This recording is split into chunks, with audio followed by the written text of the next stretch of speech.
The last quarter has been relatively positive for the Sharia portfolios. We started off quite shakily. However, we believe that the macro is starting to support the areas that we're invested in.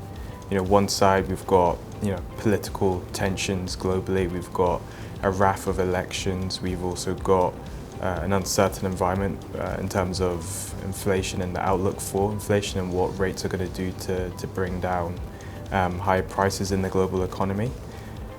On the other side, we've seen brighter spots, resilience in US companies. These companies are still pumping out positive numbers, which suggests that particular sectors and areas, specifically AI, has been very, very much a resilient sector that we've remained invested in and continues to support the performance of our overall portfolios. However, there's also risks to speak about there. Concentration within the US equity market has narrowed even further, and we're aware of this.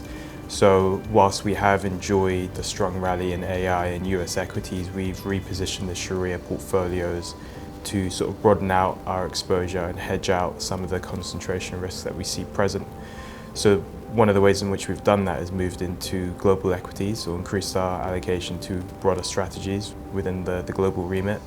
We've moved into precious metals, which we think is a good hedge to equities. And we've also looked at other areas geographically, such as emerging markets, which has been a good diversifier for us, as well as a good alpha driver for us. Outside of portfolio positioning, we're continuing to speak with various different fund houses, ones in which we've got relationships with and ones that we don't. The common theme has been an increase in fund launches or pipeline fund launches for the year, which we very much remain excited about, because this allows us to have exposure to various different funds, and what that typically means is lower fees, which helps us bring down our own portfolio charges, which is something that we will be working on throughout 2024, working with new fund houses to see what products that they are launching that also tie in with our proprietary views on the markets.